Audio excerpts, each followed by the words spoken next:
Today's episode of What's on Your Bookshelf is brought to you by Insignia Training Partners, the leaders in outsourced L&D talent and resources. Insignia is a full-service learning and development company that provides L&D talent to design, develop, and deploy your training solutions. Insignia specializes in providing the right resources for your projects at a fraction of the cost as opposed to bringing on new full-time employees. This includes fractional Chief Learning Officer services for enterprise training strategy, instructional designers to develop your training content and materials, facilitators to deliver in-person or virtual training to your staff, LMS administrators to manage the process, virtual training producers to make sure your virtual training is engaging and effective, and coaches to support the learning after training is completed. If you don't have a training department, that's okay. Insignia can be your bolt-on training department. With Insignia, you get dedicated resources providing fractional services by specialists in their field. Whether it's onboarding new hires, upskilling your team, or ensuring compliance, Insignia designs impactful programs that stick. Visit insigniatraining.com to discover their full range of services and to schedule a free consultation. Insignia is your partner for training success.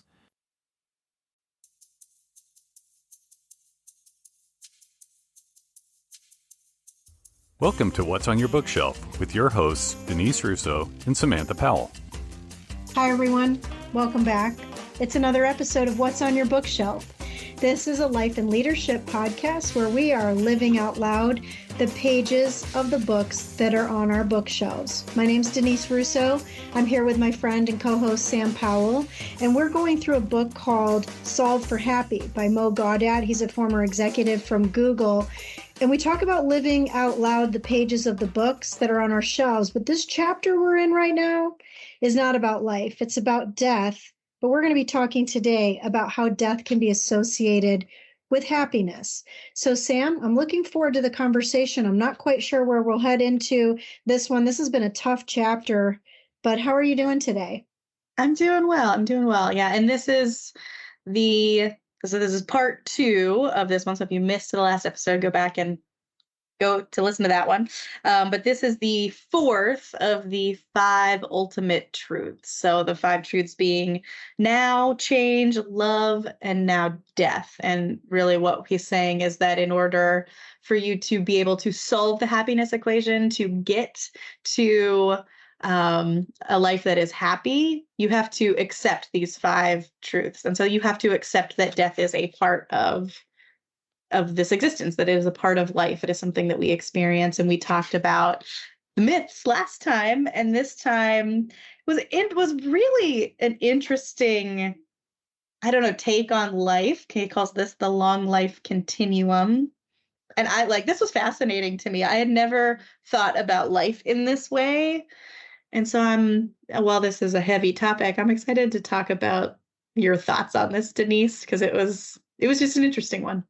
It's super interesting. I think it's important for us this week to start with one thing that he shares in the book, because we don't know who all of our listeners are. If you are a listener and you haven't chatted with us or sent us comments or your feedback, we sure would love to hear from you. Scott always puts ways for you to reach us in the show notes. But because we don't know who you are, it's important for us to say this. Mo says it best. There are different schools of thought on what happens to us after death, but there are some recurring conceptual building blocks. The most common are those of eternal life, reincarnation, and nothingness. And so those are the 3 things that if you break it down to the base level, people would think is either you live eternally, you're reincarnated into something else, or nothing happens to you. And so he starts this part of the chapter by making sure that he explains that in his view, that life is about this current physical form on this planet, and the word death only refers to the end of this form that we have in this life on this planet. So we're not going to debate religions or belief systems of what happens when this human carcass is no longer. This is about the fact that we live a life, and eventually this life as we know it goes away. Yeah, and I think that's important, right? To just make sure you've got those definitions straight as this episode progresses, as we're talking about life, we're talking about the life in this existence, and death being when this existence ends, despite whatever beliefs you might have beyond that. So just that's the clear definition we're working with, which is important. I think it's interesting that he also does say something, though, here that is sort of time bound, which is that death lasts infinitely longer while life ends so quickly. So even if you think about back in the early years of the United States being inhabited by settlers, so not the people who lived here originally, but I mean the people that came over on the boats, is that they often died at a very young age. And so yet we have a lot of history that comes from some of our first presidents, right? Like we all learned about George Washington and the cherry tree and riding his boat across the lake, right? His life ended quickly, but his life lived. The memory of it, the history of it, the lessons we learned from it lasted so much longer. And so he talks here in the book that death lasts infinitely longer than our life. Life ends quickly in our bodies. And so the question is in regards to the relationship that we have with time. Yeah. And so he introduces this concept of the long life. And depending on, right, Denise, you said those three views that you can take after death of eternal life, reincarnation, or nothingness, that life really is this life, right? This one before we hit death, plus eternal life, right? This is what long life equals. If you're believe in eternal life, or lifetimes reincarnation, like, right, lifetimes, however many times you're reincarnated, what those lives look like. And then if you believe in, neither of those things, that just this life, right? Like this is the life that you have. So when you think about life, when he defines long life, it's really kind of expanding it out to what happens next, if anything happens next. And then he uses this nice little picture, the picture of Aristotle, or a picture of a statue of Aristotle. Yep. And he says that his life was only 62 years. His death has been 2,300 years. And so the long life equation here is the 62 plus the 2,300 plus, And so when you think about, like this long life continuum, is that life in one form or another really continues beyond the event of your death, which is interesting. It's sort of like, have you ever thought about or heard about this idea that you want to leave a legacy that transcends the life of your heart beating in your body? Is what are you leaving behind? Yeah. It reminds me of a talk I listened to. I think it's Simon Sinek. I'll have to look it up. But it talks about how it is because it's about the infinite game. It's in that concept of his, that when people are towards the end of their career, they start to get very concerned with their legacy, like you're saying, right? Like as their career is ending, as they're heading towards retirement, they start to really think a lot about the legacy that they're leaving behind, because it's like the retirement is one form of the death of your career, right? It's over and done with. People are left behind, and you're hoping that your legacy continues.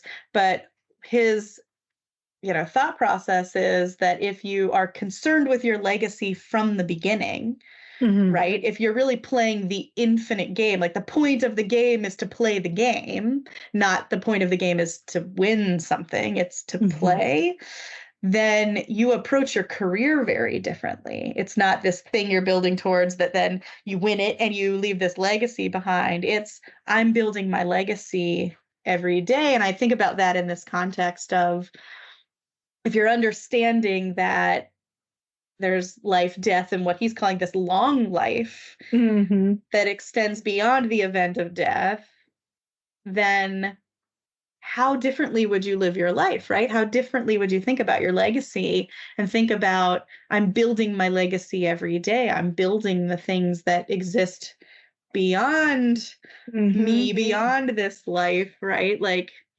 that's interesting. And especially like now in this digital world, right? Like how long will this podcast exist after you and I are gone? Like who knows? I have no idea how any of that works, whatever the storage limits are, I guess, on things when they purge data. But there's things, exist beyond. I think of people that I've lost and pictures and videos that I have. Like we keep these things alive, right? And that's one of the important things about families is that we keep the stories, the legacies. We make the life longer, right? Yeah. Like my son only lived for 16 months, but he will definitely live for however long I live, however long my husband lives, probably however long my son lives, and my future daughter here too, because we will tell the stories, we will show the pictures, we will show the videos. And so if you think about that way, like life, I don't know, death is different, right? Death is a different type of event than we tend to think. It doesn't have the finality that we put on it. There's a song, and I can't remember who sings it. I feel like it's Matthew West, but I could be completely wrong. Maybe we can look it up, but it basically is a song that says, if today was your last day, will you be able to say that you did everything you could to love people? Will you be able to look back and say that you aren't leaving any regrets? And I wish I could remember who sings the song, but we'll have to look it up. It keeps me to thinking though about how I've been talking to a lot of people in the recent months that were put in a position at their jobs where the jobs was making cuts, layoffs. I know many of you listening to this podcast, maybe you've experienced it and you're several months into your job hunt still. But there was this time where there were some people that had an opportunity to accept a retirement buyout for some of their jobs. And two people in particular, Sam, I remember talking with that said, I'm so excited because now I can start my life. Both people decided to start like an entrepreneurial business, coaching, things like that. And I said to both of them, what made you wait until you were at a retirement age to quote unquote start your life? And both of them kind of sat back. Both people know each other, but it wasn't a phone call where they were both on the phone together. But both of them had the same answer, which was, I got so caught up in the day-to-day and the good money I was making and the normalcy of being in business that I put my dreams aside. And isn't that what we started the whole retreat for? Our retreat called Your Signature Story was built on the idea that you can awaken your dreams, you can elevate your potential, you can live a life of purpose and meaning, but only if you're willing to do some of the hard work that it takes. Right. And here's these two people who really are at an age where they should be winding down and enjoying their retirement. And they're starting essentially a new career, a new life, a new business. And they waited long. And both of them also said, I wish I would have done it sooner. Yeah. We get so caught up in, I think especially in like the ways society deems that we're supposed to do this, right? Like, here's all these milestones you're supposed to hit. Here's what this looks like. I think we see this especially like, I don't know, I can only speak from my experience, but in American culture, right? Like there's just this, you graduate, you go to high school, you graduate, you go to college, then, you get a job, you start working in the, corporate America world, or wherever, whatever path you choose, when all of them have this very predefined thing, whether you're going to be a doctor or a teacher or a lawyer or like whatever. Then you get married, then you have kids, and then you do all this stuff. And it's like, if you can throw all those rules out the window, you can live a very creative life, but like those concepts have to die in your mind, right? The should has to die in your mind for you to get to the what could be, right? Like I think that should is the thing that has to die for possibilities to be the thing that live. And I want to live in a world of possibilities. And so like, I tell people this all the time. It's like one of my biggest life mottos I've stole from the TV show, Whose Line Is It Anyways? It's I love that show. Improv thing. But they start the show with saying like, welcome to Whose Line Is It Anyways, where the rules are made up and the points don't matter. And to me, that's a life motto. The rules are made up and the points don't matter. Like, what are we trying to do here, right? Like I can do whatever I want technically, as long as it's in integrity with the values I hold. And that's just because I'm holding those values, right?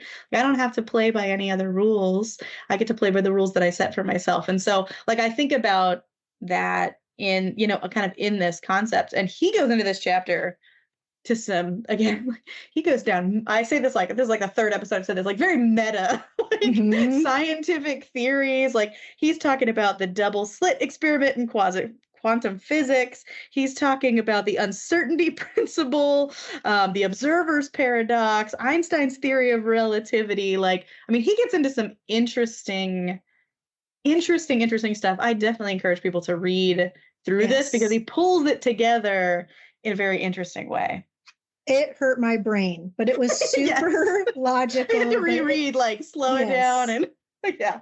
If you like science and you like physics and you like that kind of information around how he talks in a very practical, scientific, formulaic way.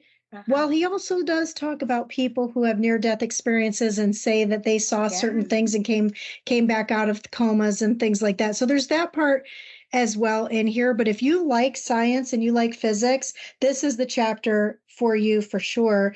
When he pivots a little bit, Sam, and talks about how death is related to happiness, I'm curious what you thought about this piece of it before he talks about the lessons we learn from life and death. Yeah, I mean, I think that it's true. Like, and we kind of talked about this at the beginning. I think we talked about this the last episode, is that for you to really get to happiness, death has to exist in this life, and you have to accept that it exists in this life, and you have to live in some kind of peace with that, really, as you go, right? And that's really the only way to happiness. If you're constantly pushing against this expectation that is, outside of reality, right? That death is, all these things, and it's, we're trying to avoid it, like you're really missing out on some of the beauty of life, if you're ignoring this. So I think I agree that, like, in order to get to real happiness, you have to accept this, and I like that, he pulls all this together, and, he says that, his definition that death is the end of our physical form, but it's not the opposite of life. Death is the opposite of birth. Birth and death are the portals through which we come in and go out of this physical form, but life is independent of all that's physical, which is, if you read the book, why he gets into the quantum physics theory, Big Bang, theory of relativity, like all this kind of stuff, is to really get to that point that death and life are not the opposites. It's death and birth are the opposites of each other. And life is continued beyond all of that. It existed before birth, through, in the middle, and beyond.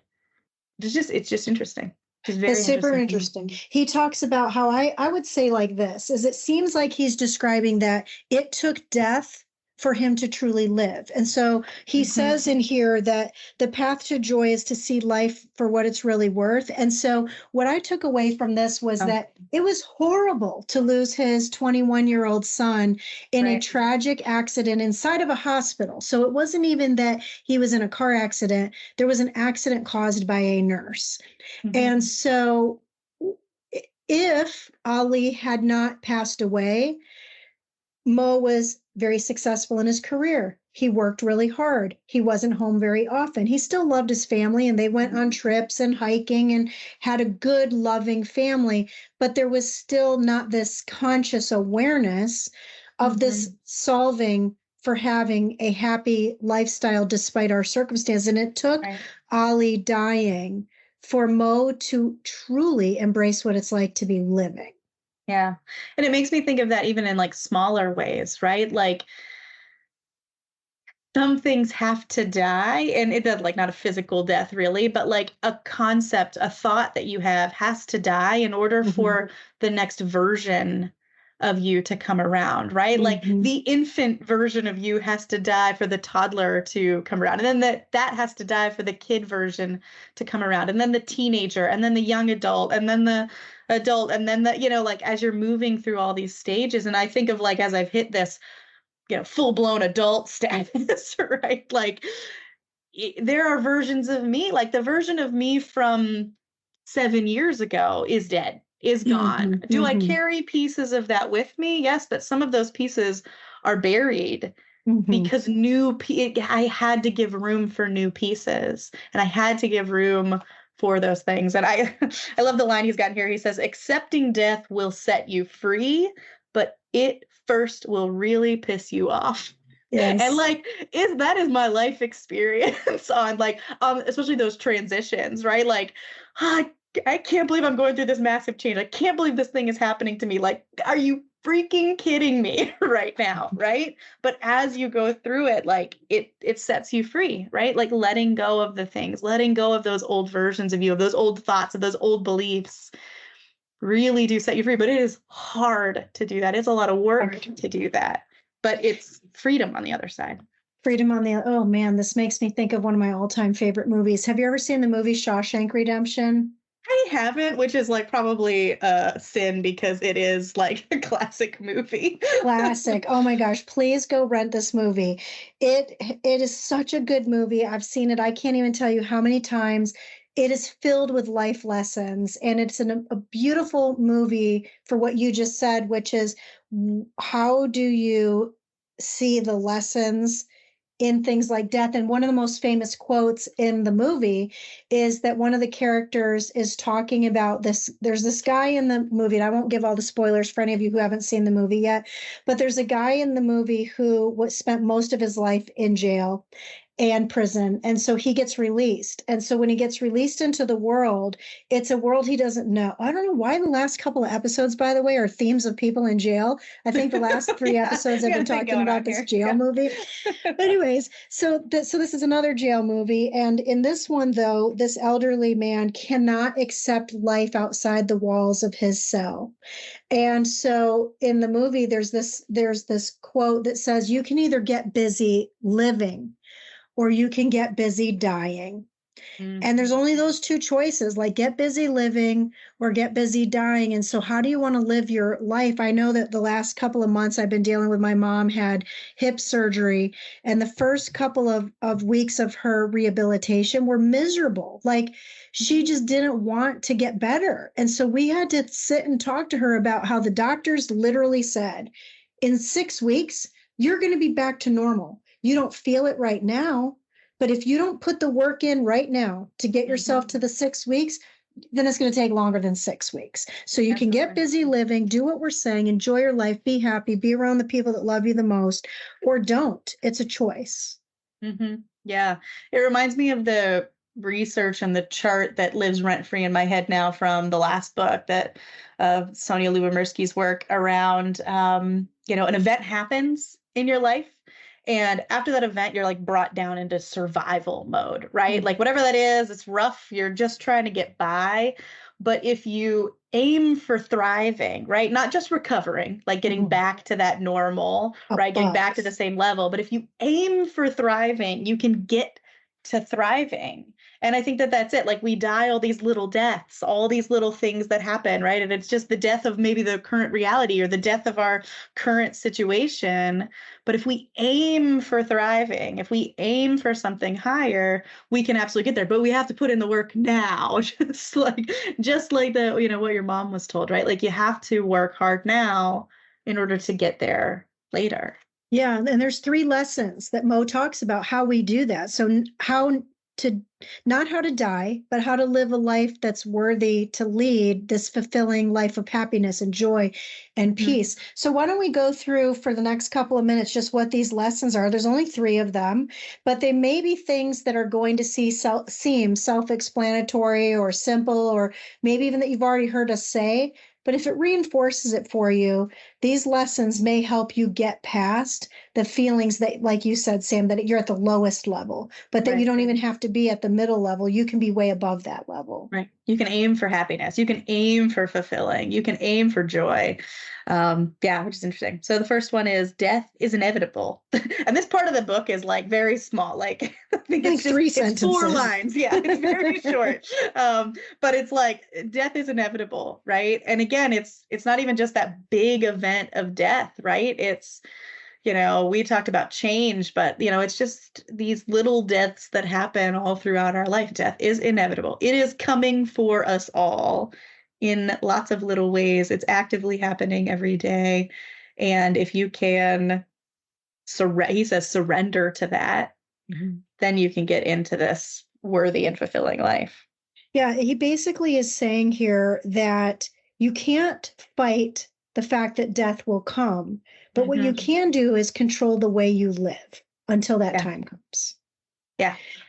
So the second one is that lesson number 2 is that life is now. And so we talked about this earlier, which is that you have a birth date and you have an expiration date. What matters is the stuff that's in the middle. And those, he describes it like this. He says the start and the end of your life are like covers on a book, and that they may feel significant, but it's the pages of a book that are significant. The cover is just telling you what it's about, but you have to read the book to get the essence of what the book is really about. So how would you live if you knew that today was your last day? I wish I could remember who sings this song. It's like on the tip of my tongue now, and I really think it's Matthew West. But any case, the point is that if you aren't living today the way that you would, if you knew that today was the last day, what would you do differently? And why aren't you living that way? This is a lot of what I talk about with my own clients. I know you do as well, Sam, that if you are just skating along in your job or your career, and maybe you're good at what you do, but you're not great at what you do, and you don't take the time for continuous learning, or maybe you like what you do, but you don't love it anymore, if you ever even loved it to begin with, or maybe you go to work and you say, oh, it's Monday, I have a meeting with so-and-so and I can't wait for this day to be done. Why live your life that way? Because the moments that pass can never be retrieved again. So why would you not think about, if today was your last day, how would you change your life? Yeah, absolutely. And the third lesson is life is a rental, which I loved that concept, right? Like you can't, it's the saying of you can't take it with you when you go. You are renting every single thing about this life. And so really thinking about, he says, rent a full and happy life, and nothing can be gained that will not eventually be lost. And this is where he finally gives us the title of this chapter, which is L.I.P, again, which is a play on R.I.P, rest in peace, and gives us a different thought process for that. So we're almost at the end of our time. Should we share a little bit what it is, or we're going to move in? I think this is the moment. Drum roll, please. Sam, I'll give you the honors. Yeah. So what he says is, we stop thinking of the time we will rest in peace, and only then do we learn to live in peace. And I love that, right? And thinking about bringing that into the now, that life is a rental, that, life is now, and that death is inevitable. If you really embrace those concepts, if you really accept them for what they are, then you can live in peace now. You don't have to rest in peace. You can live in peace before you ever get to this expiration event that will occur. He talks about this in terms of thinking of your life almost like looking outside of yourself. And so he describes it as being like a game. But I know I've done this exercise before with some of my coaching clients, which is where you do step outside of your being to look at what you're doing and what you want to be changing. And so if you can work with a coach that can help you through this, you may find areas where you can take back some control of your time, or where you may elevate your experiences and the things that you want to learn. Or maybe you put things to the side, like my 2 friends who retired that are starting their new businesses, and realize you don't need to wait until you're at retirement age to start living your life. Yeah, exactly. And if you can step outside of yourself, and let's talk about like a video game, like a first person view video game, right? And this avatar of yourself. And earlier in the book, he talks about you being the observer. The real you is the observer of this life, not necessarily like you living this life itself. And so when you can do that, then you can really view life as something you're able to kind of step away from and observe. And, like the game can be intense. And, like if you think about playing a video game, it can be intense and your character goes through all this stuff. And maybe they get, I don't know, beat up on the screen or whatever. But you can step back and say, well, that was fun. Like, right. That was interesting. Right. Like, and you can think about life events that way too, that, hey, you can take this big step back and say, yeah, what's the next, like, okay, let's level up. Let's take it to the next thing. Let's figure out how to just give us that space and really observe. Life has meaning. Life is worth living. And For most of you listening to this, if you've listened to any of our episodes, I'm a person of faith. And so I'll close my part today with something that Mo says was Ali's last wish. He says that all I want when I get to the other side, meaning when he dies, is to go to the highest place and see the face of the one who made this awesome universe. And when I read that sentence, I highlighted it because that's how I want to live my life. I want to live my life believing that I lived the best life I could. I loved the best I could. I was kind to others, but also remembered to be kind to myself. And that when all is said and done, all I really care about is I'm going to get somewhere and have someone say, you know what? You did well, good and faithful servant. Welcome to this next part of this new part of your life. And so again, maybe that's not the way that you believe your life will be, but if you've taken anything away from the episode today and the one from last week, is that yes, death is inevitable. And what happens after death is whatever happens, that none of us know what that is. Right. But what we do know what is right now, and how we live our lives today, how we love others and love ourselves, and how we live our lives out loud. And hopefully we were able to help do that for you today. Yeah, I love that. I really, really love that. And next time we'll be talking about the 5th of the 5 ultimate truths, which is design. And the chapter is called Who Made Who? So that one will be fun. I'm excited to get into that with you. Yeah, looking forward to that as well. So Sam, as always, it's a pleasure. And friends, if you've liked this or you've gotten value from it, or you just know somebody that could get value from this, please share, please subscribe. And we love to hear from you. So many of you are commenting and sharing your thoughts with us, but we'd love to hear from you more about if this is resonating with you. And also, if you have books that you want us to add to our bookshelves, we've gotten a couple of cool recommendations lately. So we'd love to hear that as well. But for today, my name's Denise Russo, and on behalf of my friend Sam Powell, this has been another episode of What's on Your Bookshelf.